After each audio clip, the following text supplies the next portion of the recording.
Hello, aspiring teachers, and to all of my fellow teachers, online tutors, online teachers, online ESL teachers, at sa lahat na.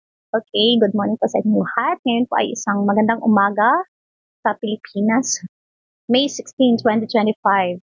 So, masyadong mahaba ang panahon na hindi ako nakagawa na ng videos dito. But ngayon, since bumalik na naman ako sa pag-vlog, I've decided to pursue this, ano bang tawag dito? This hobby na lang. Not a career, but a hobby. Nakita ko itong isang company, my dear fellow teachers, kung naghahanap kayo ng Korean company. Itong company na to na i-flex ko today is a Korean company and they're currently hiring for new teachers. So that's why naisip ko lang na bakit hindi ko gawa ng video tong ano na to, company na to since they're looking for new teachers naman sa ngayon at fresh pa ang hiring. Kaya, ayan, napaisipan kong gumawa na naman ng video and I also notice na, excuse me, I also noticed na I'm 50% na nakakalahati na ako sa 1,000 subscribers dito sa aking maliit na channel. So, if you consider this channel na naging helpful ito sa inyo, please consider subscribing para naman maging inspired ako sa paggawa pa ng maraming videos kasi nakaka-bore. Charet. Okay, so anyway, huwag na natin pabait mga teachers. Yung company na i-flex ko for today sa video na to is Korean company. Yes, once again, it's a Korean company. And the name of this company is, ito siya, Lport. The name of the company is Lport. Let me just use my pen muna. Kasi mas gusto ko yung magsasalita ako na may magamit akong point. Ayan. Ito yung name ng company, Alport. First time ko din ito narinig. Nakuha ko yung details nito dahil nakita ko yung isang kapwa ESL tutor din natin na nag-post ng hiring na to. She posted it in the group. So, ayun, narvat ko na yung details para magawan ko ng video dito. Kasi sakaling may naghahanap dyan at gustong mag-work ng Korean students, Korean company. So, ito na yung chance nyo. Mag-apply na kayo mga teachers. Parang ako lang halos apply ng apply ng apply. 5 years na nag-apply ng iba-ibang companies. Ang dami ko na napasukang companies before. Ngayon, glory to God, nakapag-private students na ako. Chararet. Okay, so ayan, yung unang page nila nagsasabing, we're hiring ESL teacher. Send us your updated resume. Okay, so ayan no, yung resume nyo, dito nyo i-send sa kanilang gmail.com nila. So, ayan, kita nyo naman no, yung kanilang Gmail. And for more details, I will also include their Gmail account sa ating description box dito sa video na to. And if you have questions, okay, comment nyo lang dyan sa ating comment section habang ako'y humihinga. Sasagutin ko po yung inyong mga katanungan. Alright, so let's move on, my dear fellow teachers. So, ayan, they're hiring and looking for a ESL teacher completely daw na work from home setup. So, work from home, completely work from home service. So, sa mga tamad bumiyahe dyan, sa mga ayaw ng mamasahe, ayaw ng makipag-agawan ng space sa traffic, ito na yung complete work from home setup ng Alport Korean company. Yan, company name is Alport. Their students are Korean. Working hours nila is full-time or part-time. So, it's either kung magpo-full-time ka or magpa-part-time kasi kanila. So, yung salary range nila ay ito siya.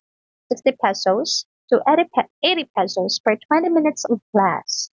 Wow. So, it means isang oras, ilang 20 minutes ba ang meron? Merong 3 na 20 minutes. So, pwede kang kumita ng tatlong 60 to 80 pesos sa isang oras.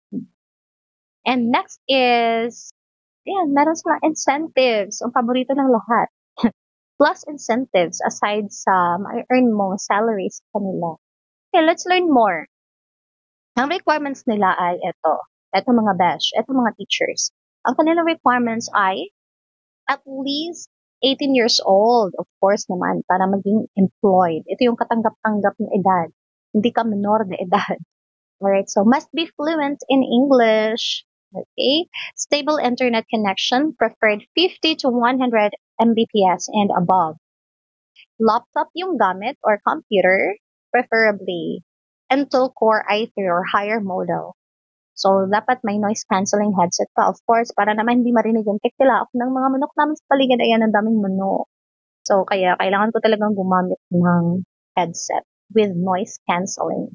at dagdag pa ng crisp, dagdagan ng crisp para hindi masyadong marinig. Kasi ayan naman, hindi ko alam, mamaya ko pa 'to maririnig kung hindi ba masyadong maingay ang paligid ko. Kasi nagre-recording pa ako sa ngayon. Pero kapag alam ko talaga mga teach, napakaingay ng paligid sa ngayon. Okay, so next is, okay, continue tayo. Masyado ako madaldal ngayon, bachelor's degree, not required. Oh, hindi daw required yung bachelor's degree. As long as you can communicate in English and you're high school graduate and you are at least 18 years old, so pwede na yan. So, kasi kung lang hiring. So, experience is not required. Wow! Ibig sabihin, hindi required kung meron ka experience o wala. As long as, pagdating sa demo, hindi ko pa alam yung full, talaga nila, full details. Disclaimer lang po hindi ko pala nasabi kanina po na hindi ako connected sa company. Nakita ko lang po itong announcement na to sa ating, yun nga, yung dinggit po kanina, na nakita ko siya sa post ng ating isang kapwa ESL tutors. Kaya, binab ko na, hinarvat ko na yung details. Kaya tuloy-tuloy lang tayo. Doon naman tayo sa susunod na details. Okay. Ito na pala yung pang last page. Sorry, hindi ko nakita na 3/3 page na pala ito. Details mga teachers. Ito lang yung full details niya sa mga gustong mag-apply dito sa Alport. Once again, hindi po ako connected dito sa company. But if you have questions related to ESL concerns na kaya kong sagutin, as long as I have the knowledge to answer your queries, so I'm just here mga teachers. And also mga teach, if you have some queries, kung meron pa kayong mga gustong malaman, you can also message me sa aking Facebook account. Nagva-vlog na po pala ako sa ngayon. Pwede niyo ako i-message. So, meron akong 2 accounts sa Facebook. Mas madali niyo akong ma-reach doon sa aking personal account. I mean, doon sa aking Facebook account. Not my personal account. Nagkamali lang ako. Nako naman. Sa aking Facebook account, kasi yun yung ginagamit ko sa pag-vlog din. At may ginawa din akong page. Kaso kasi mga teach, doon sa ginawa page, ang hirap reply sa message. Di ko siya kasi kailangan ko siyang mag-connect sa Instagram. Hindi pa naman ako knowledgeable sa Instagram. Hindi kasi ako, hindi ako maano sa social media talaga na tao. Pero sa ngayon ay, ayan, pinurso ko na lang talaga. Kasi sayang din naman, invite na ako sa mga monetization tools, kaya tuloy-tuloy na natin to. Ayun mga teacher, I'm hoping to see you sa aking future videos, and hopefully ay mag-subscribe din kayo dito sa aking channel para naman mas maengganyo pa akong gumawa ng marami pang videos para sa inyo.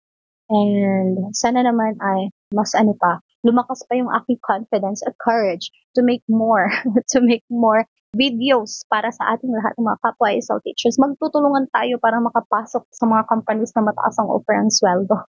Alright, so yun lang mga teacher ngayon. Thank you so much for taking the time to watch this video. For taking the time sa pakikinig sa aking madaldal na bibig ngayong umaga. And see you sa aking future video. So that's it. Bye for now. And it's time for me to end my recording. Have a great day, guys.